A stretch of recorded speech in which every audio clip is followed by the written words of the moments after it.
रैणागिरी धाम में मंगलवार को बेनामी पीठ के प्रमुख संत पीठाधीश्वर स्वामी बालकदेवाचार्य जी महाराज का जन्म दिवस आध्यात्मिक उल्लास और भक्ति भाव से मनाया गया। इस अवसर पर प्रदेश भर में से श्रद्धालु, साधु संत, राजनीति और प्रशासनिक अधिकारी रैणागिरी धाम स्वामी जी को मोबाइल पर जन्म दिवस की बधाइयां व शुभकामनाएं दी। धाम परिसर को भव्य रूप से सजाया गया था। सुबह से ही श्रद्धालुओं की भीड़ उमड़ पड़ी और हर ओर आध्यात्मिक ऊर्जा का संचार हुआ। समारोह का शुभारंभ गुरु महाराज शीतलदास जी भगवान परशुराम व हनुमान जी के चरणों में वंदन तथा दीप प्रज्वलन के साथ हुआ। इस दौरान स्वामी जी ने श्रद्धालुओं के साथ मिलकर दीप जलाए और एक विशेष संदेश दिया।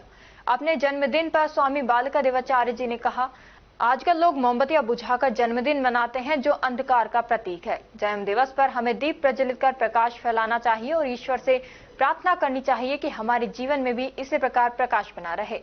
कार्यक्रम में राज्य मंत्री, विधायक, पूर्व मंत्री, पूर्व विधायक और कई प्रशासनिक अधिकारियों ने स्वयं उपस्थित होकर या मोबाइल के माध्यम से बधाइयां दी और स्वामी जी का आशीर्वाद प्राप्त किया। स्वामी जी ने अपने प्रवचन में आध्यात्मिक उन्नयन, समाज सेवा और राष्ट्र निर्माण पर बल देते हुए युवाओं से सनातन संस्कृति को आत्मसात करने का आह्वान किया।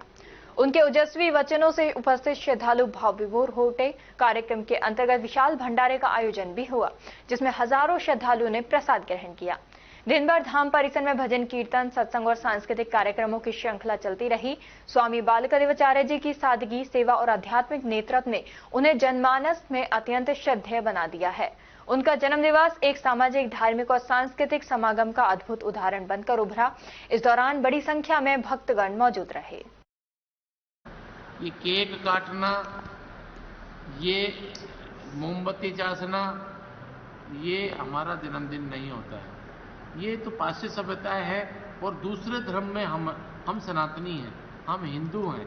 और हिंदू को जन्मदिन कैसे मनाना चाहिए कि वो मंदिर जाए और भगवान के वहां जोत चासे, भोग प्रसाद चढ़ाए, क्या प्रार्थना करे और भगवान से प्रार्थना करे कि भगवान मेरा आगे का जीवन मंगल में, आनंद में हो, मैं खुशहाल रहूं और मेरे हाथ से परोपकार होता रहे, कोई ऐसा दुष्कर्म नहीं हो मेरे से, मैं आगे के लिए अपना उज्जवल भविष्य चाहता हूं आपसे, मैं प्रार्थना करता हूं आपसे भगवान से। तो हम जन्मदिन हम इसलिए मनाते हैं क्या।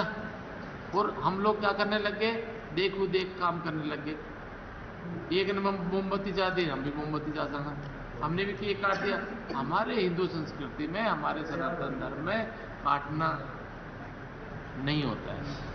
हमारे संस्कृति में भगवान को भोग लगाना, भगवान को प्रसाद चढ़ाना होता है और भगवान से प्रार्थना करना होता है। और हम क्या करते हैं, केक मंगवाते हैं और केक पे भी जो है ना मोमबत्ती चाहते हैं और उसे को बुझाते हैं। तो भविष्य तो तुमने बुझा दिया, उज्जवल भविष्य नहीं मांगा आपने भगवान। हमको प्रसाद चढ़ाना चाहिए। और चलो थोड़ी सी केक वगैरह, केक क्या होता है, केक नहीं, प्रसाद होना चाहिए, केक नहीं।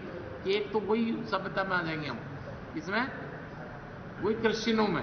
हम हिंदू होते हुए, हम सनातनी होते हुए हम दूसरे धर्म में घुस रहे हैं, जानबूझ के जा रहे हैं वहां। वो लोग अपने को मानते हैं क्या। फिर हम अपने जन्मदिन को ना अपने अनुसार मनाएं, हिंदू संस्कृति से, सनातन धर्म के अनुसार जन्मदिन मनाएं और भगवान से प्रार्थना करें, तो परम